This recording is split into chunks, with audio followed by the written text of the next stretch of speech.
Nga yung aming order na mini automatic washing machine from Hanabishi.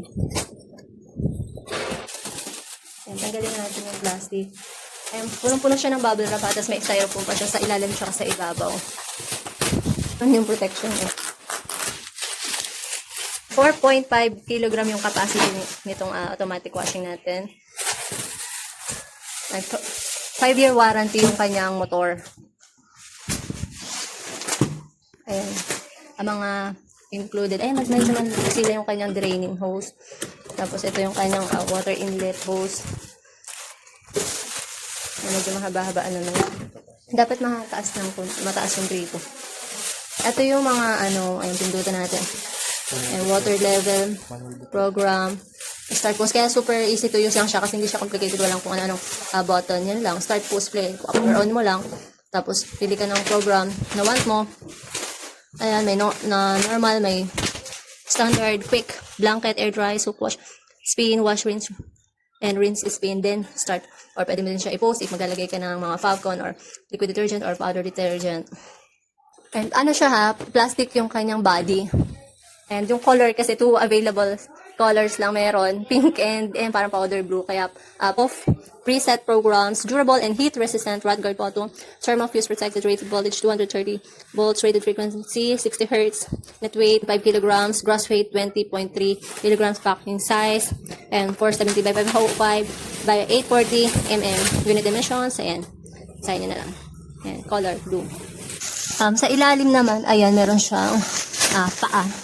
Hindi lang ganun kataas. And ito yung itsura ng kanyang likod. Ayan yung kanyang, ayan, need nyo ng, ang tawag doon, adapter if hindi pang ganito yung, outlet. And then, ito yung kanyang filter. Ayan, dyan ka mag-insert ng water hose. Dali nasa likod siya. Yung iba kasing style ng machine nandito sa ibabaw. And dahil nga maliit lang yung space namin, ayan, swak na swak talaga siya. Hanggang dito ko lang siya. 5'1" ako. Bali hanggang dito ko lang siya. Oh. Kaya gustong gusto ko. Ayan. Ito nga, small space din. Try nyo. Ito na yung order nyo. Hanabishi 4.5 kg na fully automatic washing machine and space saver. And ang cute color. Natin yung hose sa likod. And then, ayan, ito. And may filter na yan dyan kasama, ha. Ngayon, tatry na natin siyang gamitin. Ayan yung mga pindutan. Kaganda dito, no confusing buttons. Ang dali lang. Power, starting post, tapos yung program, tapos yung water level. Matic naman yan kung gaano kadami nilalagay yung damit. Ilagay na natin yung mga labahin. Ayan. Yan lang muna, try lang naman. Ayan, syempre kailangan nakabukas yung gripo. Then, power on na natin. Pwede mo din na mano-mano yung water level. Bali, kung gusto mo, 3 liters lang. Ayan, maano mo siya. Ayan, 4, 5, 6, 7, 8. Bali, hanggang 8 siya. So, 3 lang natin kasi konti lang naman yung lalabhan. Okay, pero kung 4.5 kilograms yung damit na lalabhan, nakamatic na siya na nakamax na 8 liters. That's what I mean dun. Okay, click, start. Ayun, lakas ng water. Guys, ito talagang pinakagusto ko sa automatic washing machine. Malakas yung kanyang water pressure. Siguro, din kasi yan, depende sa pwesto ng gripo. And since mababa lang yung washing, tapos mataas yung gripo, nasa 26 inches yung taas ng gripo eh. Ay, malakas din siya. Kaya dapat pag automatic washing ang bibili nyo, make sure na mataas yung source of water. Bali, remaining time niya, lalabas dyan, 41 minutes. And 41 minutes mag-aantay. Ayan, liquid detergent yung pwede nyo gamitin. Yun yung preferred ng iba eh. Pero okay din naman syempre yung powder detergent. And then pa sa Fabcon naman, if maglagay ka, since hindi nga siya, wala siyang compartment for detergent and for Fabcon. So, yun, ipopost mo na lang siya para lagyan mo. If ang oras na lang siguro, or ang minuto na natitira ay mga 10 minutes or less, yun, tsaka mo siya i-post din. Lagyan ng Fabcon, tsaka i-play ulit. Okay, nilagyan ko na siya ng liquid detergent. So, play na natin. Ayan yung ikon. If one ko nakita. Ayan, okay. Gumagana siya parang sa manual washing. Gumagana siya kahit open yung cover niya. Ayan. Ayan, ang cute na. Liit niya kasi. Ayan. 4.5 kg. I'm really happy. if mag-a-add naman kayo ng damit pa, halimbawa may hahabol pa kayong damit, pwede mo na siya i-pause and place since kailangan mo mag-add ng water. And adjust mo yung water level, dagdagan mo. So, ginawa ko nga siya na 5 liters pa kasi nag-add pa ako ng damit. And then yun, after na mag-refill ng water, ikot na lang siya ulit.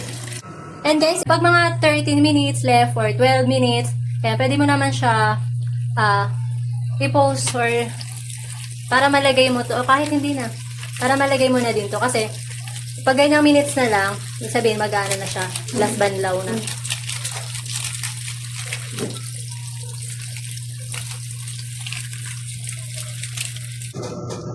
Ayan yung kanyang last dry 4 minutes. And last 1 minute.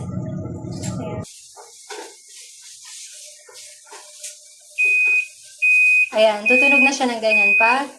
Tapos na yung buong process. Normal, ano lang yun, ni-normal lang namin. Okay, let's see. Yung pagka-dry niya is 70% dry. Ayan, madali na yung matuyo pag sinampay na. Diba? Kaya check out na rin kayo, guys. And pwede nga rin pala to sa single process. For example, ang gusto nyo lang gawin ay magbabad, magwash, or dryer, or mag-spin, wash and rinse, rinse and spin. Pwede. Okay. Power. Then, ibawasan ko lang water level. 1 lang. And, i-program lang natin ano bang number yung halimbawa mag-ano lang tayo. Spin. Okay. Number 8 siya. 1, 2, 3, 4, 5, 6, 7, 8. Then, close ko muna. Isang damit lang yun. Palitan ko yung damit. Ito na lang basa.